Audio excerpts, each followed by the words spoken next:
Welcome to what might be the most visually stunning astronomical event of our decade. Right now, as you're listening to this, something extraordinary is happening. 180 million miles from Earth, an ancient visitor from another star system, Comet 31I Atlas, is approaching our Sun, and it's about to put on a light show that hasn't been seen since this object left its home system millions of years ago. But this isn't just any light show. This is about a specific, almost magical transformation that's captivating both scientists and stargazers worldwide. The comet might be turning green dot now. I know what you're thinking. Green in space. It sounds like something out of science fiction, but this is real. This is happening right now. And the science behind it is even more fascinating than fiction could ever be. Over the next 2 hours, I'm going to take you on a journey that will fundamentally change how you think about comets, chemistry, and our connection to the cosmos. We're going to explore not just whether Comet 31I Atlas will turn green, but what that green glow tells us about the very nature of matter in our universe.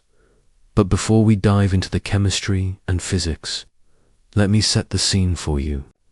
Imagine you're standing outside on a clear October night in 2025. The air is crisp. The stars are brilliant, and you're looking through a telescope at something that no human being has ever seen before. Not because it's newly formed, but because it's ancient beyond comprehension. Older than the mountains, older than the oceans, possibly older than Earth itself. This comet has been traveling through the darkness between stars for millions of years. And now, for just a brief moment in cosmic time, it's passing through our neighborhood. What makes this moment even more special is that we're not just passive observers. We're detectives, and the green glow, if it appears, is our most important clue. It's a chemical fingerprint that can tell us whether this visitor from another star system is fundamentally similar to, or radically different from the comets born in our own solar system. It's a test of our understanding of chemistry on a galactic scale. Let me take you back to where this story really begins. Not with the discovery of 31I Atlas, but with our first understanding of why comets glow at all. For thousands of years, humans watched comets with a mixture of wonder and fear. They appeared without warning, dominated the night sky for weeks or months, then vanished. Ancient Chinese astronomers called them broom stars for their sweeping tails. Medieval Europeans saw them as omens of disaster, but nobody knew what they were or why they glowed. The breakthrough came in the 1860s when Italian astronomer Giovanni Donati first used a spectroscope to study a comet. A spectroscope is essentially a sophisticated prism that spreads light into its component colors, revealing the chemical fingerprints of whatever is emitting or absorbing that light. When Donati looked at Comet 1864-2 through his spectroscope, he saw something remarkable. The light wasn't just reflected sunlight. The comet was actually glowing, emitting its own light at specific wavelengths. This was revolutionary. It meant comets weren't just chunks of rock or ice reflecting sunlight like the moon. They were chemically active, with molecules being excited by solar energy and releasing that energy as light. And among the emission lines Donati observed was a distinctive green glow at around 510 nanometers wavelength. But what was causing it? That mystery would take another century to solve. Fast forward to July 1st, 2025. 3:47 a.m. Chile Standard Time.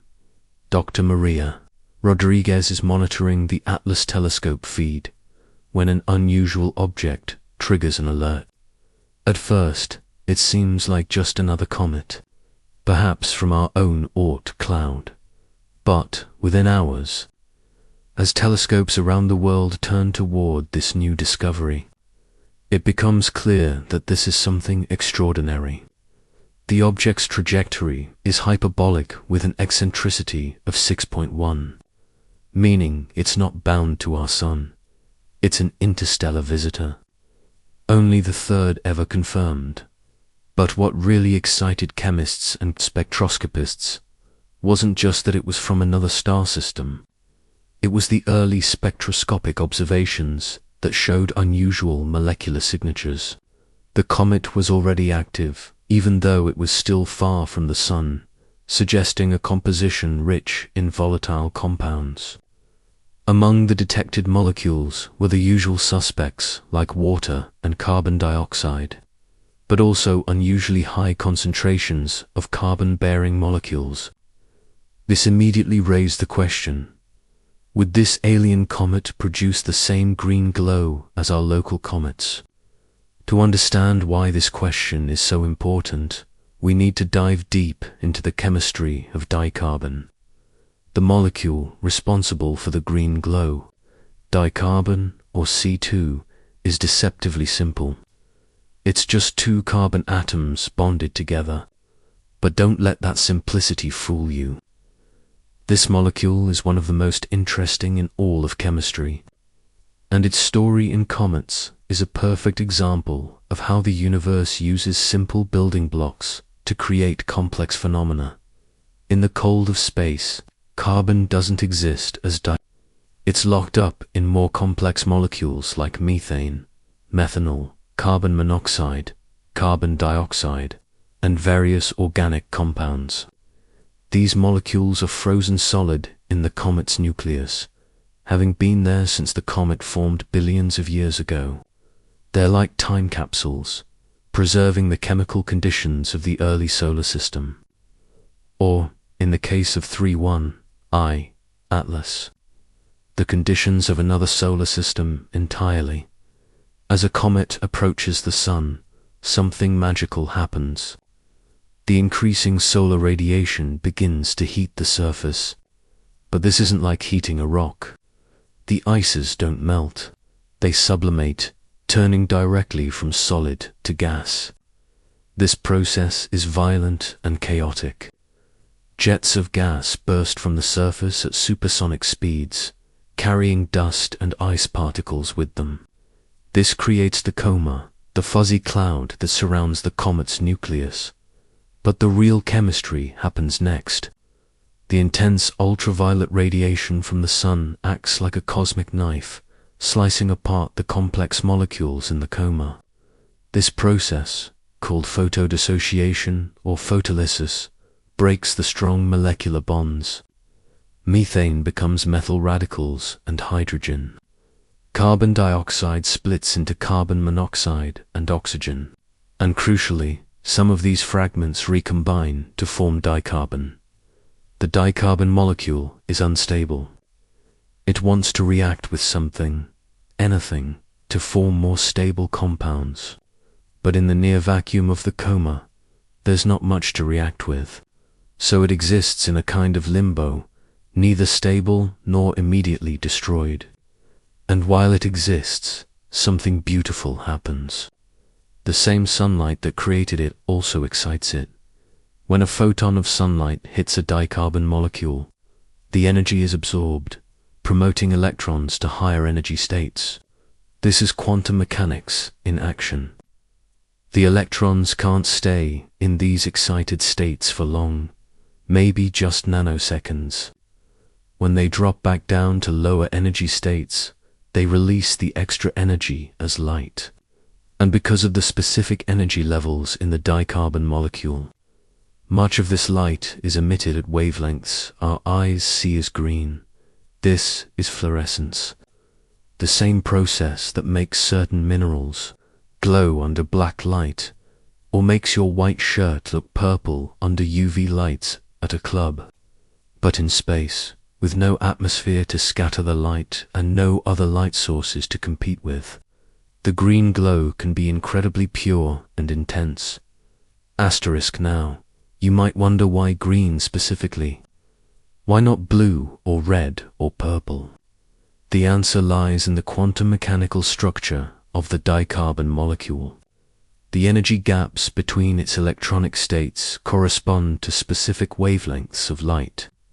The strongest emission happens to be in what we call the Swan bands, named after Scottish physicist William Swan, who first studied them in detail. The most prominent Swan band emission is at 516.5 nanometers, which is right in the middle of what our eyes perceive as green. But here's where it gets even more interesting. The green glow isn't uniform across the comet. It's strongest in the inner coma, close to the nucleus, and fades as you look farther out. This creates a kind of green halo around the comet's head. The reason for this pattern tells us something profound about the life cycle of molecules in space. Remember how I said dicarbon is unstable? Well, the same UV radiation that creates it also destroys it. This is one of the universe's cruel ironies.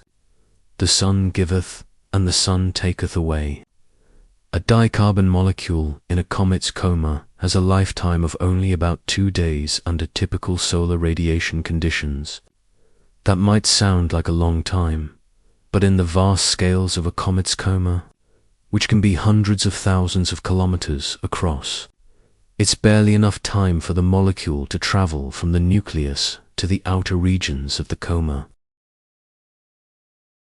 This is why you never see a green tail on a comet, even though you might see a green coma.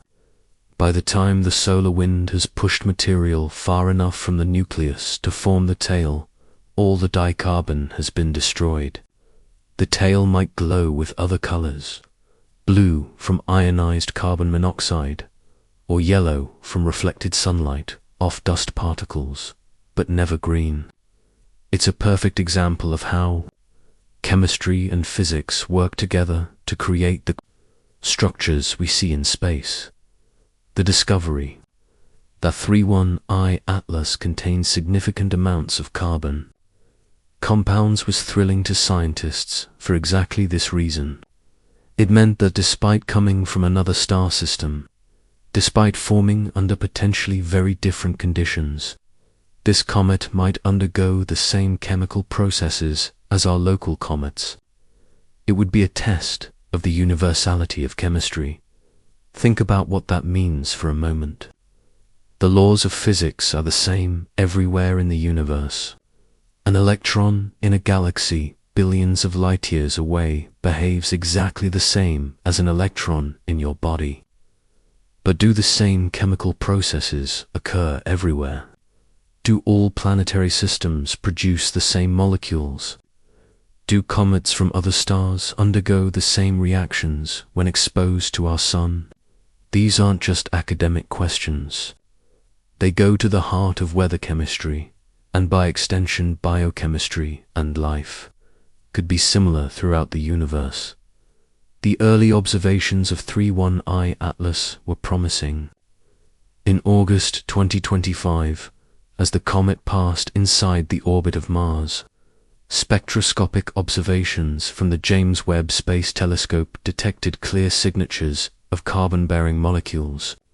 The high carbon dioxide to water ratio, about 3:1 compared to the typical 1:10 in solar system comets, actually suggested even more carbon was available for dicarbon production. Dr. Sarah Chen at the Space Telescope Science Institute was one of the first to analyze these observations. She describes the moment she saw the data.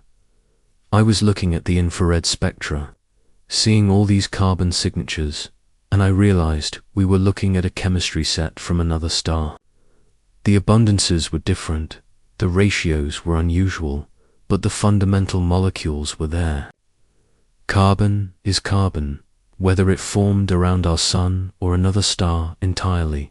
But detecting carbon compounds and actually observing the green glow are two different things.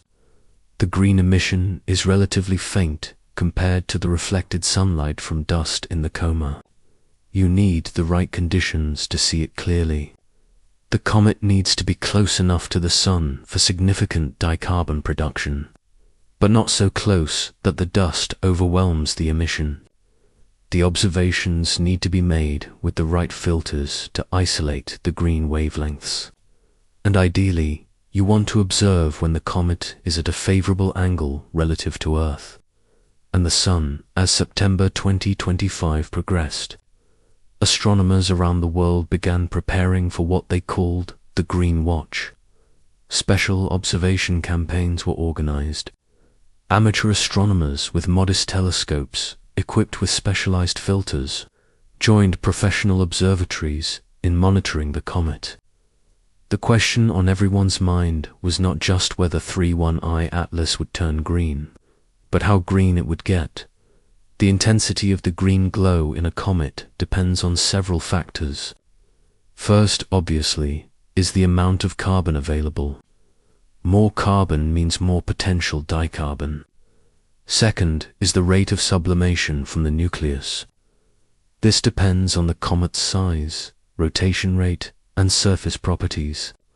A comet with many active jets will produce more gas and therefore more dicarbon. Third is the distance from the Sun. Closer means more intense UV radiation for both creating and exciting the dicarbon. Fourth is the viewing geometry. The green glow is most visible when we're looking at the comet from certain angles relative to the Sun. 431I Atlas. The predictions were complicated by its unusual composition. The high CO2 content meant there was plenty of carbon, but CO2 doesn't directly form dicarbon. It has to go through intermediate steps. First, the CO2 is photodissociated into CO and atomic oxygen. Then the CO can be further broken down, or it can react with other carbon-bearing molecules. The exact pathways depend on the detailed chemistry of the coma, which in turn depends on temperature, density, and radiation environment. Dr. Michael Thompson at MIT ran complex chemical models, trying to predict the dicarbon production in 31I Atlas. His models had to account for hundreds of different reactions, each with their own rate constants and dependencies. The computational requirements were staggering, requiring supercomputers to solve the coupled differential equations describing the chemical evolution of the coma. The results were intriguing. Under most scenarios, 31I Atlas should produce significant amounts of dicarbon as it approached the Sun. In fact, some models suggested it might produce even more than typical solar system comets because of its high carbon content. But there were also scenarios where the unusual chemistry could suppress dicarbon formation. If the carbon was locked up in particularly stable molecules, or if other reactions competed for the carbon atoms, the green glow might be weaker than expected. This uncertainty made the observations even more valuable. We weren't just watching a comet. We were conducting an experiment in astrochemistry. The Sun was our UV lamp, the coma was our reaction vessel, and the green glow, or lack thereof, would be our result by late September 2025, as I record this. The first tentative reports of green emission were coming in. Dr. Roberto Martinez, an amateur astronomer in Arizona with a 14-inch telescope and a narrowband filter centered on the dicarbon emission, reported a faint but definite green tinge to the coma. His images, while not as sharp as those from professional observatories, clearly showed an asymmetric green, glow strongest on the sunward side of the comet. Professional observations soon confirmed these reports. The Very Large Telescope in Chile, using its higher resolution spectrograph, detected clear emission lines at the wavelengths characteristic of dicarbon. The emission was still relatively weak, but it was definitely there and growing stronger each night. What made these observations particularly exciting was that they showed the dicarbon emission from 31I Atlas had subtle differences from solar system comets. The emission lines were slightly shifted, suggesting different excitation conditions. The spatial distribution of the green glow was more concentrated, possibly indicating a different production mechanism or lifetime for the dicarbon molecules. Dr. Lisa Zhong at Caltech proposed that these differences might be due to isotope effects. Carbon has two stable isotopes, carbon-12 and carbon-13. The ratio of these isotopes in 31I Atlas is different from solar system comets, reflecting the different stellar environment where it formed. Dicarbon molecules made with carbon-13 have slightly different energy levels than those made with carbon-12, which could explain the subtle spectroscopic differences. This opened up an entirely new avenue of research.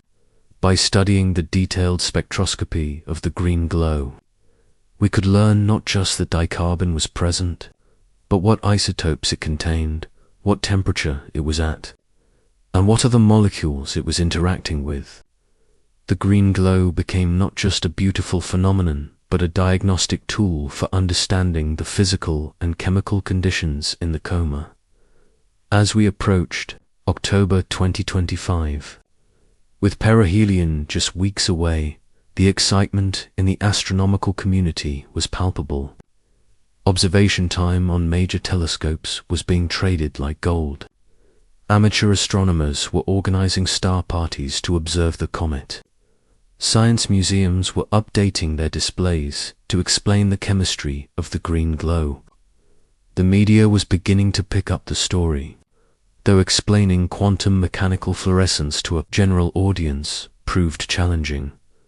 But beyond the scientific value and public interest, there was something deeply profound about watching 31I Atlas potentially turn green. This was matter from another star system undergoing the same fundamental process that our own comets experience.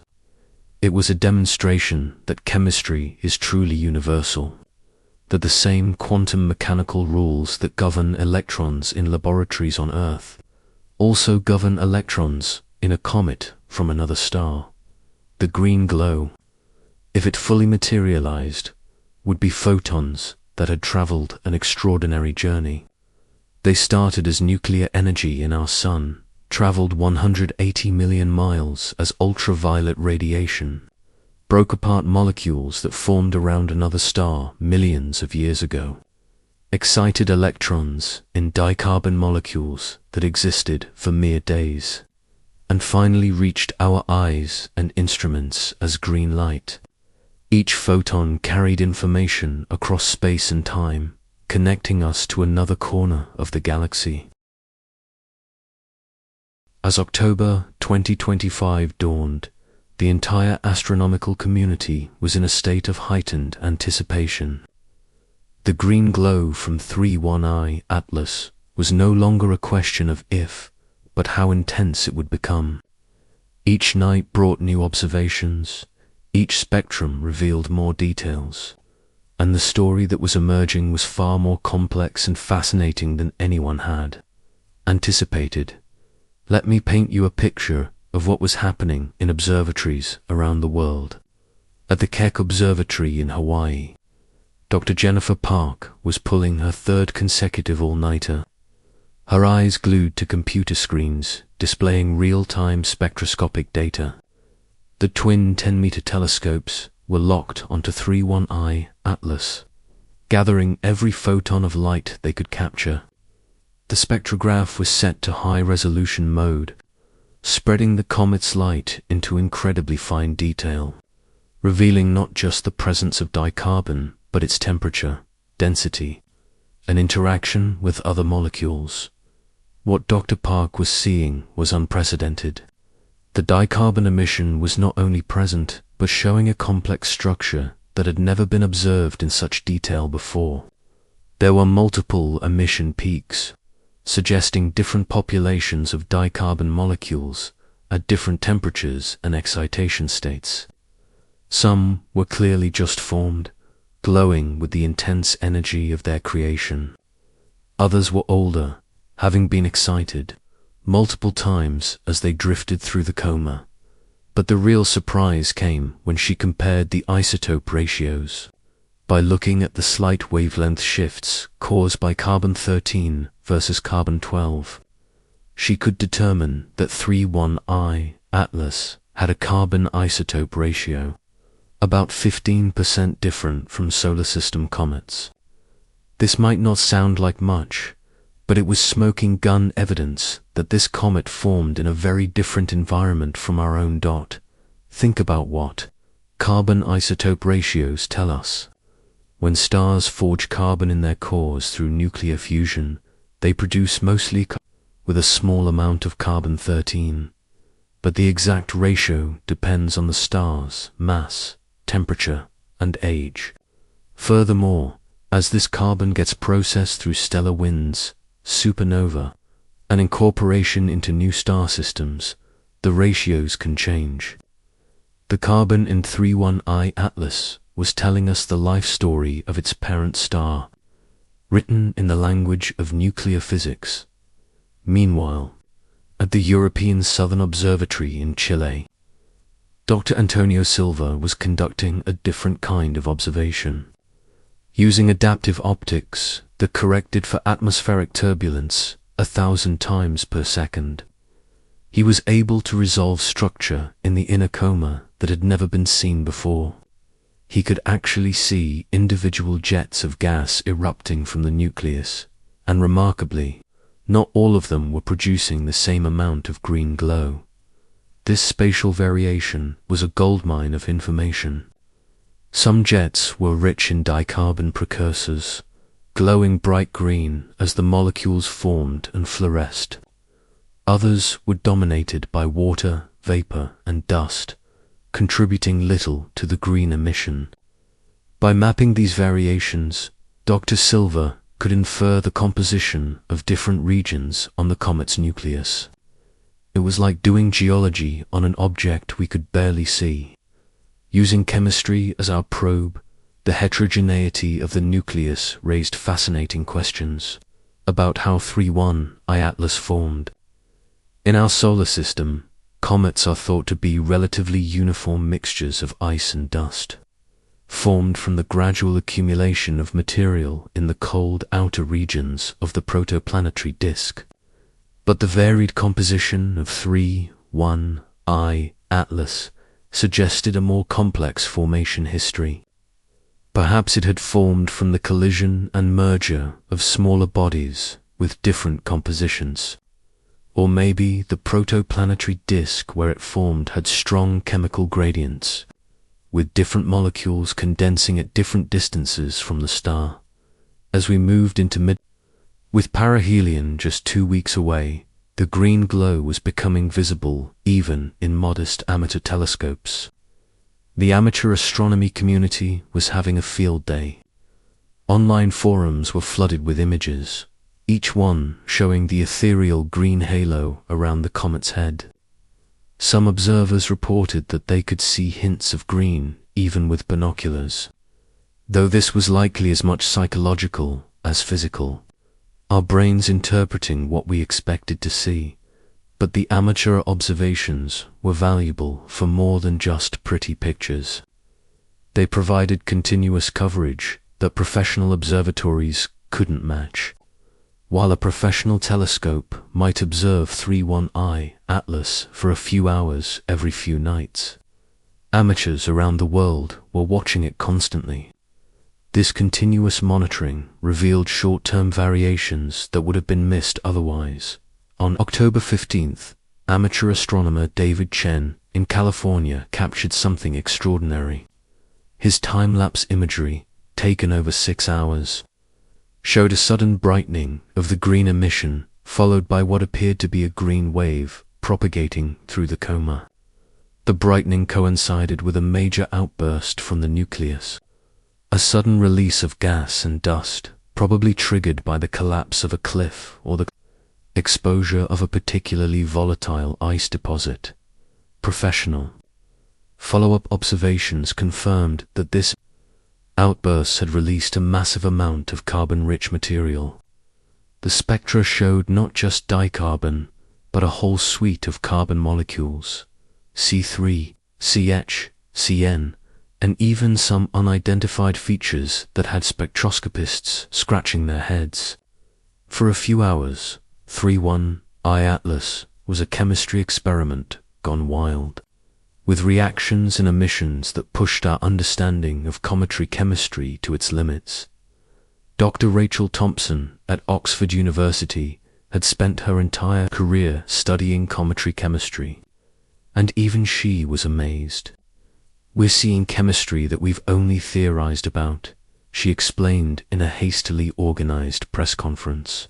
The conditions in the coma during this outburst, the density, temperature, and radiation field created a unique environment where unusual molecules could form and survive long enough to be detected. One of the most intriguing discoveries was the detection of C3, or tricarbon, which glows with a blue-green color slightly different from dicarbon's pure green. The presence of both C2 and C3 created subtle color variations in the coma, with some regions appearing more turquoise and others more emerald. This color palette was unique to 31I Atlas. No solar system comet had shown quite the same combination. The formation of tricarbon requires even more specific conditions than dicarbon. 3 carbon atoms have to come together in just the right way, with just the right energy. Too little energy and they won't bond. Too much and the molecule breaks apart. The fact that 31I Atlas was producing detectable amounts of C3 suggested that its carbon chemistry was even richer than initially thought. As perihelion approached, preparations intensified for what everyone expected to be the peak of the green show. The Hubble Space Telescope had been programmed to observe 31I Atlas continuously for 48 hours, centered on perihelion, an unprecedented allocation of time for a single object. The James Webb Space Telescope would provide infrared coverage, looking for molecular emissions invisible to optical telescopes. Ground-based observatories organized a global relay, with telescopes handing off observations as the Earth rotated, ensuring 24-hour coverage. October 29, 2025, the day before perihelion. The green glow from 31I Atlas was now unmistakable, visible even in photographs taken with ordinary cameras using long exposures. The comet had become a social media sensation, with hashtag Green Comet trending worldwide. But for scientists, this was the calm before the storm. Everyone knew that the next 48 hours would be crucial, as 31I Atlas approached its closest point to the Sun. The heating of its nucleus intensified dramatically. The temperature on the sunlit side rose above -100 degrees Celsius, warm enough for not just carbon dioxide and water to sublimate, but also more exotic ices that had been frozen for millions of years. The production rate of gas increased tenfold, and with it, the production of The night of October 29th to 30th was clear at most major observatories, a stroke of luck that astronomers took as a good omen. As 31I Atlas rose in the eastern sky, telescopes around the world turned toward it like sunflowers following the sun. The first spectra of the night showed that something extraordinary was happening. The dicarbon emission was not just strong, it was off the charts. Dr. Mark Anderson at the Gemini Observatory described it as like watching a chemistry textbook come to life. The emission lines were so strong that they were saturating the detectors, requiring the use of neutral density filters to avoid damaging the sensitive instruments. But it wasn't just the intensity that was remarkable. It was the complexity. The spectrum showed evidence of vibrational and rotational transitions that had only been seen in laboratory experiments, never in astronomical observations. The green glow was now so intense that it dominated the comet's appearance. In images, 31I, Atlas looked like a cosmic emerald, a jewel against the black velvet of space. But the color wasn't uniform. High-resolution images showed intricate structure in the green emission, filaments, knots, and shells of varying intensity. Each structure told a story about the physical and chemical processes occurring in the coma. One particularly striking feature was what astronomers dubbed the green fountain, a jet of material on the sunward side of the nucleus that glowed with exceptional intensity. Spectroscopic analysis showed that this jet was almost pure carbon compounds, with very little water or dust. It suggested that there was a region on the nucleus, perhaps an exposed patch of carbon-rich ice, that was sublimating directly into carbon molecules. As October 30th dawned and 31I Atlas reached perihelion at 130 million miles from the Sun, the comet was experiencing conditions it hadn't encountered since it formed billions of years ago. The nucleus was rotating once every 8.7 hours, alternately baking in sunlight and freezing in shadow. The thermal stress was enormous, and many astronomers wondered if the nucleus would survive intact. At 1437 UTC, on October 30th, exactly at perihelion, something remarkable happened. The green glow suddenly intensified by a factor of 3 in less than 10 minutes. Telescopes that happened to be observing at that moment captured what appeared to be a green shockwave expanding through the coma. The brightness was so extreme that for a few minutes, 31I Atlas was visible to the naked eye, even from light-polluted cities, appearing as a fuzzy green star. The cause of this perihelion burst was immediately debated.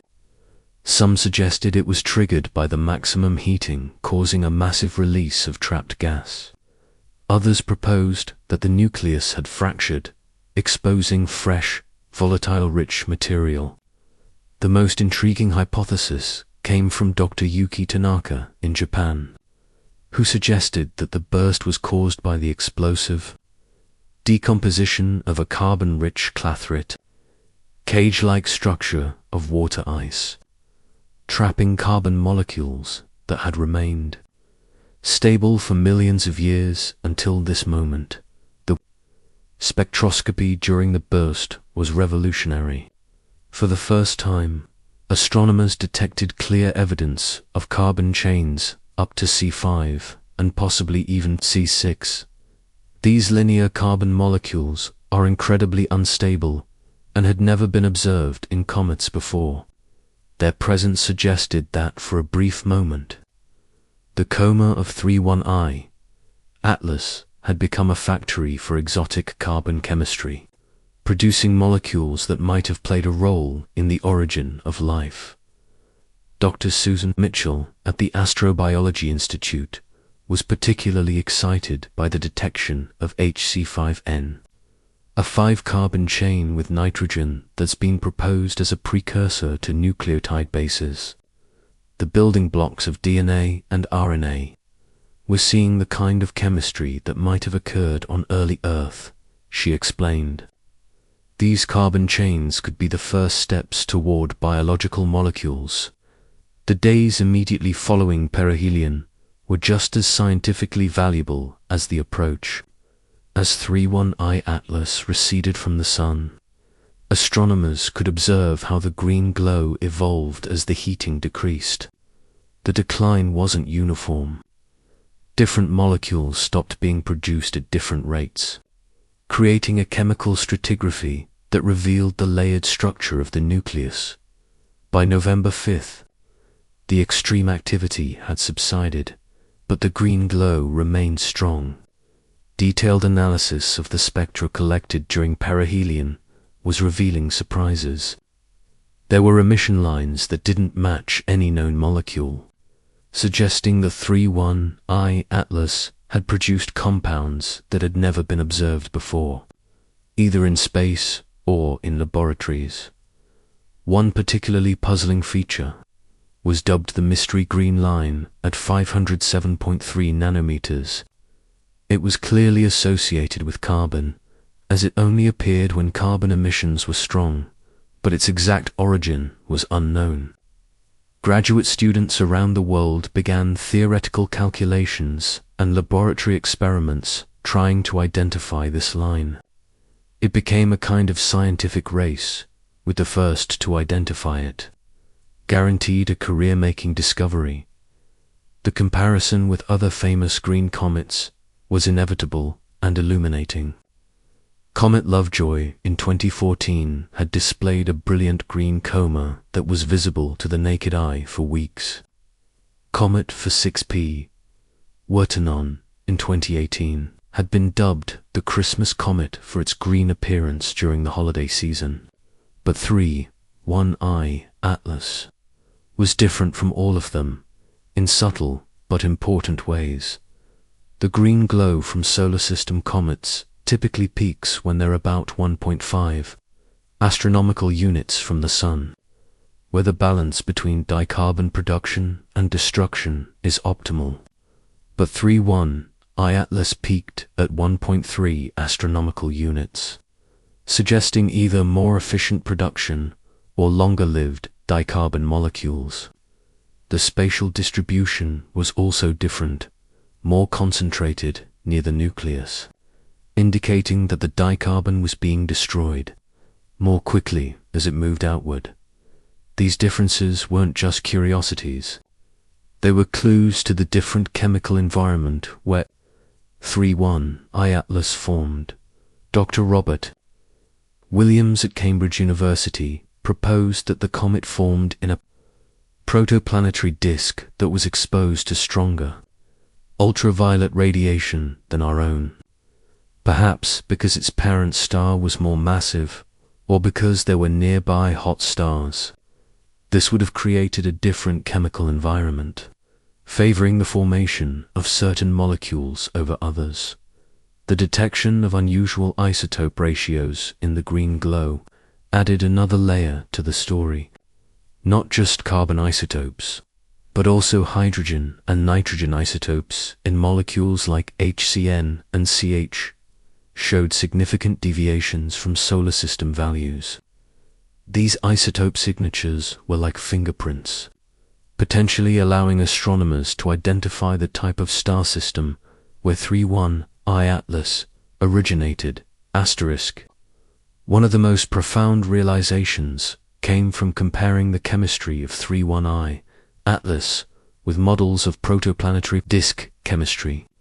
The molecules we were seeing and the ratios between them suggested that 31I Atlas formed in a disk that was carbon-rich relative to oxygen, the opposite of our solar system. This carbon-to-oxygen ratio is fundamental to planetary chemistry. In our solar system, with more oxygen than carbon, we get water, silicates, and oxidized minerals. In a carbon-rich system, you might get methane carbides, and even diamond or graphite planets. The implications for astrobiology were staggering. Life as we know it is carbon-based, but it also requires water. In a carbon-rich system, would life be possible? Would it follow completely different chemical pathways? The green glow from 31I Atlas wasn't just beautiful. It was a window into alternative biochemistries that might exist around other stars. As November progressed and 31I Atlas moved away from the Sun, the green glow began to fade, but not uniformly. Different regions of the coma lost their green color at different rates, creating a kind of chemical gradient that evolved night by night. Time-lapse movies created from nightly observations showed the green glow contracting toward the nucleus like a dying ember, fighting against the decreasing solar radiation. But even as the visible green glow faded, sensitive spectroscopic observations continued to detect dicarbon emission. The molecules were still being produced, just in smaller quantities. This tail-off phase was particularly valuable for understanding the mechanism of dicarbon formation. With less overwhelming emission, astronomers could detect weaker features and study the detailed physics of the fluorescence process. The data collected during the green phase of 31I Atlas would take years to fully analyze. Every spectrum contained thousands of emission lines, each telling a story about temperature, density, radiation field, and chemical composition. Graduate students were already staking out dissertation topics based on different aspects of the data. The green glow of 31I Atlas would be fueling scientific papers for a decade or more. Public engagement with the green comet exceeded all expectations. Science museums created exhibits explaining the chemistry of the green glow using demonstrations with fluorescent materials. Chemistry teachers used 31I Atlas as a real-world example of molecular spectroscopy. Artists created works inspired by the ethereal green beauty of the comet. Musicians composed pieces that translated the emission spectra into sound, creating an auditory representation of the comet's chemistry. The cultural impact was particularly strong in communities with dark skies where the green glow was visible to the naked eye. Indigenous astronomers incorporated 31I Atlas into their star lore, with some seeing the green color as significant in their traditional color symbolism. In Ireland, the green comet became a source of national pride, with some calling it the Emerald Visitor. In China, where green is associated with growth and renewal, the comet was seen as an auspicious sign. But beyond the scientific data and cultural impact, the green glow of 31I Atlas taught us something fundamental about the universe. It showed us that the basic processes of chemistry, the breaking and forming of molecular bonds, the absorption and emission of light, are truly universal. A carbon atom that formed in a star that died before our sun was born could travel for millions of years through interstellar space, enter our solar system, and glow with the same green light as carbon from our own cosmic neighborhood. This universality of chemistry has profound implications. If the same chemical processes occur throughout the galaxy, then the building blocks of life might be common. The green glow wasn't just a pretty light show. It was evidence that the universe is chemically fertile, that the ingredients for complexity and perhaps life are being mixed and distributed on a galactic scale. As I record this in November 2025, with 31I Atlas beginning its journey back to interstellar space, the green glow is fading but not forgotten. The images, spectra, and data collected during those crucial weeks around perihelion are now permanent parts of our scientific heritage. They've expanded our understanding of chemistry beyond our solar system and shown us that even in the cold darkness between stars, molecules that would be unstable on Earth can survive for millions of years, waiting for their moment to glow. The story of the green glow is also a very human story. It's about curiosity driving us to understand phenomena that have no practical application, but satisfy our deep need to comprehend the universe. It's about international cooperation, with scientists sharing data freely across borders. It's about the wonder that comes from seeing something beautiful and knowing why it's beautiful. Understanding the quantum mechanics behind the aesthetics. Asterisk, as December 2025 arrives, and 31I Atlas continues its outward journey. Now 170 million miles from Earth at its closest approach, we find ourselves in a remarkable position. The green glow that captivated the world for those intense weeks around perihelion has faded to the point where only the most sensitive instruments can detect it. But what we've learned from that ethereal green light has fundamentally changed our understanding of chemistry on a galactic scale. This final part of our journey isn't just about what happened.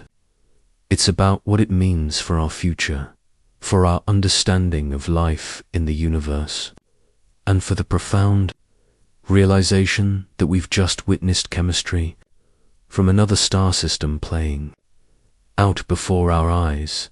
Let me take you to the control room of the James Webb Space Telescope on December 5, 2025. Dr. Maria Santos is looking at the latest infrared observations of 31I Atlas, and while the visible green glow has faded beyond detection for most telescopes, JWST's incredible sensitivity is revealing something extraordinary. The dicarbon is still there, still being produced, but now in quantities so small that only an instrument capable of collecting infrared photons from the edge of the observable universe can detect it. What makes these observations particularly valuable is that we're now seeing the baseline chemistry of 31I Atlas, the quiet whisper after the symphonic crescendo of perihelion. The violent outbursts have subsided, the extreme heating has passed, and what remains is the steady-state chemistry of an interstellar comet returning to the cold. And surprisingly, that chemistry is still producing dicarbon, even at temperatures where our models suggested it shouldn't exist. This persistence of dicarbon production tells us something remarkable about the nature of 31I Atlas's nucleus. Deep within that ancient ice are pockets of carbon-rich material so pure, so concentrated, that even the weak solar radiation at Mars's distance can trigger the chemical cascade leading to dicarbon formation. It's like finding out that a match can still light in a freezer.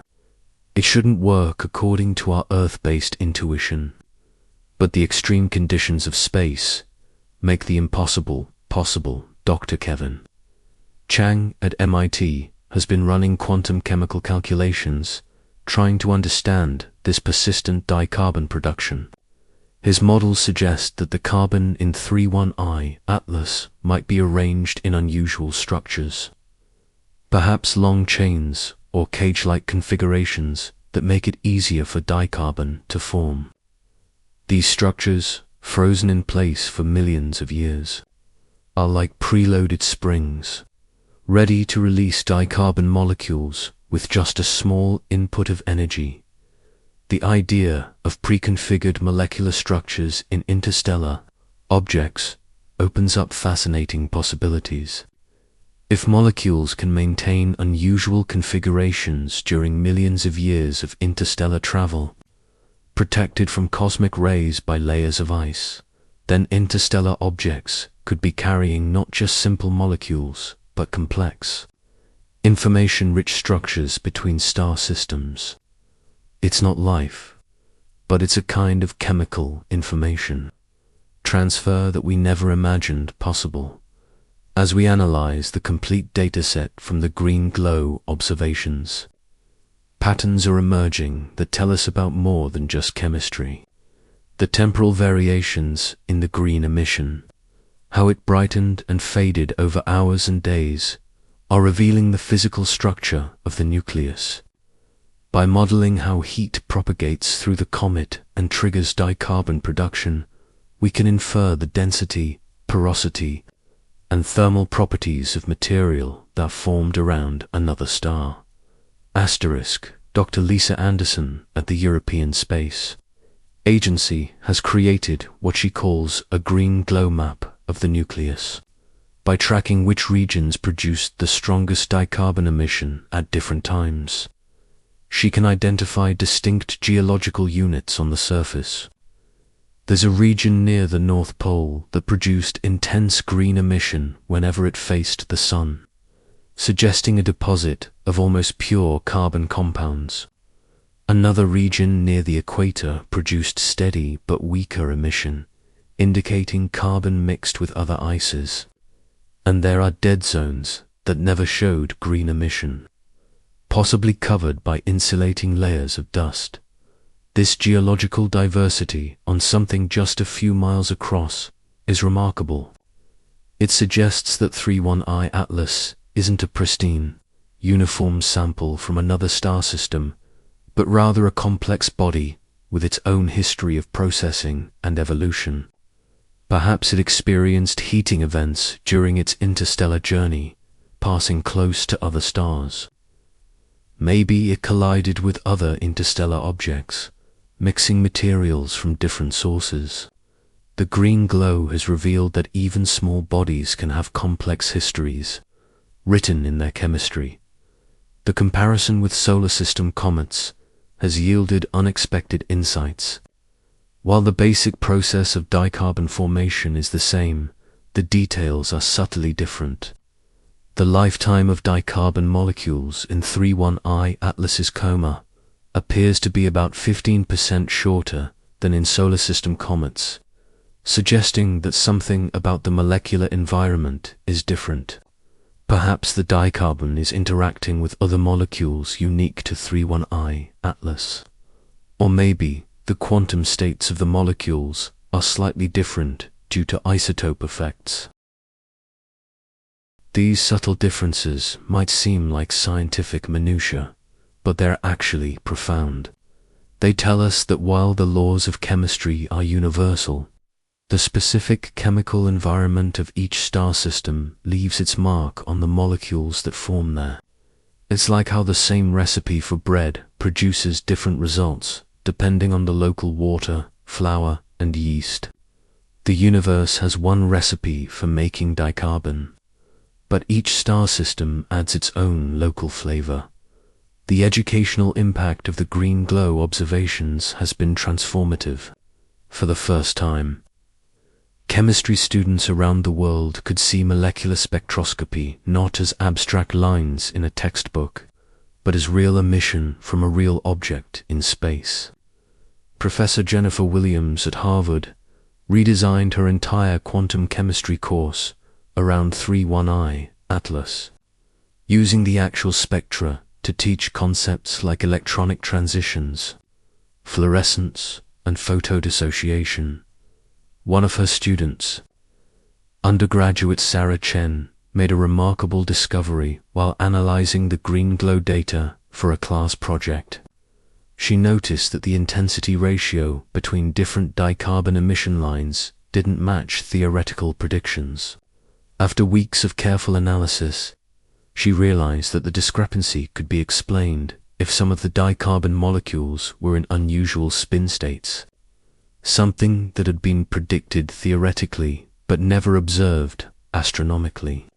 Her discovery, published in a major journal with Professor Williams, shows how 31I Atlas is providing opportunities for students to make real contributions to science. The technological advances driven by the need to observe the green glow are already having spin-off applications. The narrowband filters developed to isolate dicarbon emission are being adapted for medical imaging, where they can help detect specific fluorescent markers in tissue.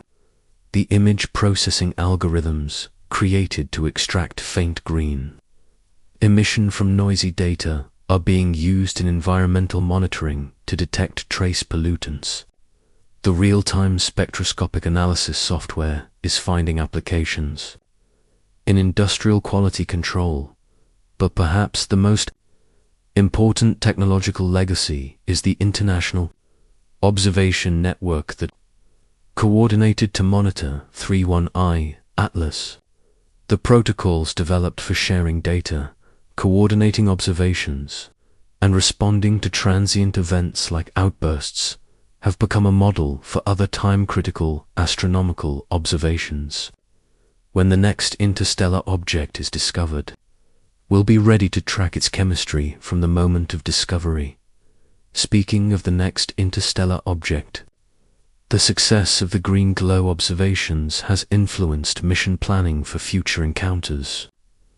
The European Space Agency's Comet Interceptor mission, launching in 2029, will now carry a specialized spectrometer designed specifically to detect and analyze dicarbon emission. If it encounters an interstellar object, it will be able to study the green glow from just thousands of kilometers away, rather than millions, potentially revealing details invisible from Earth. NASA is considering an even more ambitious mission, a sample return from an interstellar object. The technology doesn't quite exist yet, but the scientific value would be enormous. Imagine being able to study dicarbon and other unstable molecules in Earth laboratories, where we could perform experiments impossible to do remotely. We could determine not just what molecules are present, but how they're arranged, their exact isotope ratios, and even whether they contain traces of other star systems the object might have passed through. The Chinese National Space Administration has announced plans for a dedicated interstellar object observatory to be positioned at the Sun-Earth L5 Lagrange point. This space telescope would continuously monitor for new interstellar objects and would have specialized instruments for detecting and analyzing molecular emission. With such a facility, we could detect the green glow from interstellar comets while they're still in the outer solar system, giving us months or years to prepare for detailed observations. Private space companies are also getting involved. SpaceX has proposed using a modified Starship as a high-speed interceptor that could be launched on short notice to rendezvous with an interstellar object. Blue Origin is developing a space telescope specifically designed for amateur astronomers and schools to observe comets and their chemistry. The commercialization of space is making previously impossible observations routine as we look back on the complete story of 31I, Atlas's green glow. From the first detection in September to its current fading in December, we see a narrative that transcends simple astronomical observation. This is a story about matter and energy, about molecules that formed billions of years ago around an unknown star, traveled through the galaxy for millions of years, and briefly glowed with green light as they passed through our solar system. But it's also a story about human curiosity and ingenuity. No single person, no single telescope, no single country could have told this story alone. It required the combined efforts of thousands of people using dozens of telescopes, processing terabytes of data, and sharing knowledge freely across borders and disciplines. The green glow of 31I Atlas became a focal point for international scientific cooperation. At a time when such cooperation is more important than ever, the philosophical implications of what we've observed are still being digested. For centuries, humans have wondered whether the chemistry of life is unique to Earth or common throughout the universe. The green glow of 31I Atlas doesn't answer that question directly, but it shows us that the basic chemical processes that could lead to life operate throughout the galaxy. Carbon atoms bond into molecules, energy drives chemical reactions, and complexity emerges from simplicity, whether in our solar system or another. Dr. Robert Martinez, a philosopher of science at Oxford, puts it eloquently. The green glow of 31I Atlas is like a message written in a universal language. It tells us that despite the vast distances between stars, despite the unimaginable spans of time, there is a continuity to the universe. The same quantum mechanical rules that govern an electron in a laboratory on Earth governed that electron when it produced green light in a molecule that formed around another star. Asterisk, the astrobiological implications are particularly exciting. the detection of complex carbon molecules, including potential precursors to biological molecules, suggests that the building blocks of life are manufactured in star systems throughout the galaxy and distributed by objects like 31I Atlas. Every star system might be seasoned with organic molecules from other systems, creating a kind of galactic mixing that enriches the chemical diversity available for life. Dr. Patricia Wang at the SETI Institute has proposed that the study of interstellar objects could be a new approach to searching for signs of life. While 31I Atlas itself is certainly natural and lifeless, future interstellar objects might carry biosignatures, molecules that could only be produced by living organisms. The green glow taught us how to read the chemistry of interstellar objects. Now we need to learn what to look for as signs of life. The economic impact of the 31I Atlas observations, particularly the green glow phase, has been substantial. Tourism to dark sky sites increased by 300% during the peak visibility period. Sales of telescopes and astronomy equipment reached record levels. Museums and planetariums reported record attendance for programs about the comet. The economic benefit has been estimated at over $1 billion globally, showing that pure science can have significant economic returns. But the true value can't be measured in dollars. The green glow of 31I Atlas inspired a generation of young people to become interested in science. Teachers report that students who were previously uninterested in chemistry became engaged when they could see actual molecules glowing in space. The number of university applications for astronomy and chemistry programs increased significantly. What some are calling the 31I Atlas effect. As we prepare for 31I Atlas to fade from view entirely, probably by early 2027, we're not saying goodbye, but rather until we meet again. Not this specific comet, which will never return, but the next interstellar visitor, and the one after that. Each one will tell us something new about the galaxy.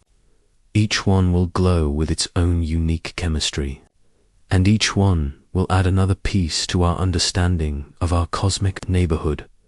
The protocols and procedures developed for 31I Atlas are already being refined for future objects. The International Astronomical Union has established a permanent committee on interstellar objects. Funding agencies are creating dedicated grant programs for interstellar object research. Universities are establishing research centers focused on this new field. What was once an unexpected surprise has become an established area of astronomy. Looking forward, we can imagine a time when the detection and study of interstellar objects becomes routine. Perhaps in a decade or two, we'll have catalogues of hundreds of interstellar objects, each with its own chemical signature, its own story to tell. We'll be able to identify families of objects from the same source, trace chemical evolution across different stellar environments, and maybe even identify objects from specific types of star systems. The green glow of 31I Atlas will be remembered as a turning point, the moment when chemistry truly became an astronomical tool for understanding not just our solar system, but the galaxy as a whole. Future textbooks will feature the spectrum of 31I Atlas as a classic example of molecular emission. The images of its green glow will become iconic, like the pillars of creation or the pale blue ... But beyond the scientific legacy, the green glow touched something deeper in the human psyche. There's something profound about seeing light that was created by molecules from another star system. It's a tangible connection to the cosmos, a reminder that we're not isolated on Earth, but part of a vast, interconnected galaxy where matter and energy flow between stars. where chemistry operates on scales we can barely imagine. As December 2025 draws to a close and 31I Atlas continues its journey back to interstellar space, carrying with it the energy imparted by our sun, we're left with a sense of awe and anticipation. Awe at what we've witnessed and learned. Anticipation for what's to come. The universe has shown us that it still holds surprises, that there are still fundamental discoveries to be made, that the age of exploration is far from over. The story of the green glow is also a reminder of the power of simple phenomena to reveal profound truths. Two carbon atoms bonded together, excited by sunlight, emitting green photons. Such a simple process, yet it told us about the formation of another star system, the chemistry of interstellar space, and the universality of physical laws. It showed us that complexity emerges from simplicity, that the universe builds wonders from basic building blocks in the years to come. When 31I Atlas has long faded from view and exists only in our data archives and memories, scientists will still be making discoveries from the observations we collected during its brief passage. Graduate students, not yet born, will analyze spectra we recorded, finding patterns we missed, making connections we didn't see. The green glow will continue to teach us long after it has faded. The cultural impact will also persist. Artists will continue to be inspired by the beauty of the green comet. Writers will use it as a metaphor for brief but brilliant moments. Musicians will compose works based on the rhythms and frequencies of molecular emission. 31I Atlas has become part of our collective cultural heritage, a shared experience that united humanity in wonder. As I conclude this exploration of the green glow of Comet 31I Atlas, I want to leave you with a thought experiment. Imagine you're standing on a planet orbiting another star, perhaps the very star where 31I Atlas formed billions of years ago. You look up at your night sky and see a comet, one that formed in our solar system and was ejected millions of years ago. It's approaching your sun, and as it warms, it begins to glow green with the same dicarbon emission we've just studied. The carbon in that comet, carbon that might have once been part of a tree on Earth, or part of a dinosaur, or part of the atmosphere you're breathing right now, is undergoing the same chemical process we've observed in 31I Atlas. The green glow is universal, a cosmic lighthouse that operates the same way everywhere in the universe. It's a reminder that despite the vast distances and times that separate us, we're all part of the same story, the same chemistry, the same physics. This is the ultimate lesson of the green glow. We are not strangers in the universe, but participants in a cosmic chemistry set that operates on a galactic scale. The carbon in our bodies has probably been in dozens of star systems, has glowed green in countless comets, has been part of the endless cycle of stellar birth and death that drives the evolution of the galaxy. We are not just observers of the green glow. We are made of atoms that have themselves glowed green in the depths of space. The observation of 31I Atlas's green glow represents humanity at its best, curious, collaborative, and capable of finding beauty and meaning in the simplest of phenomena. It shows that we can work together to understand our universe, that we can find wonder in the dance of molecules, that we can read messages written in light from across the galaxy. It gives me hope that as we face the challenges of our time, we can bring the same spirit of cooperation and wonder to solving problems here on Earth, as 31I Atlas continues its eternal journey. It carries with it not just the atoms and molecules from its home system, but also the photons, the light, the energy from our sun, in a very real sense. A tiny part of our solar system is now traveling with this interstellar wanderer. Somewhere millions of years from now, when 31I Atlas passes through another star system, it will carry with it traces of its encounter with our sun.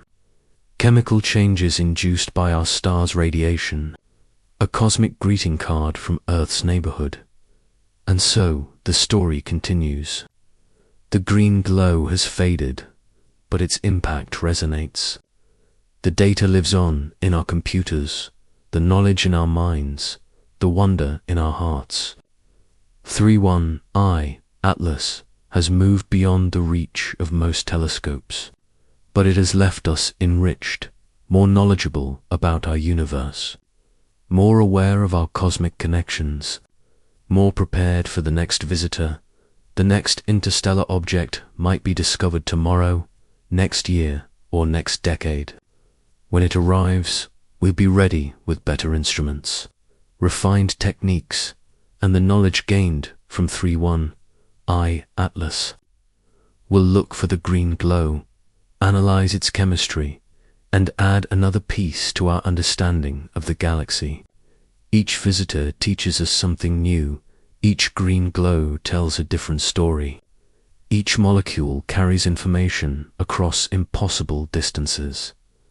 This is the new age of astronomy that 31I Atlas has ushered in, the age of galactic chemistry, where we can study material from other star systems without leaving our own, where molecules become messengers, where the green glow of dicarbon becomes a universal language that connects all star systems. It's an age of wonder and discovery, of international cooperation and shared excitement, of simple phenomena revealing profound truths. Thank you for joining me on this journey through the chemistry, physics, and wonder of the green glow of Comet 31I Atlas. As you go forward, remember that you're made of star stuff, that the carbon in your body has traveled between stars, that you're part of a universe where molecules can glow green with the simple addition of sunlight.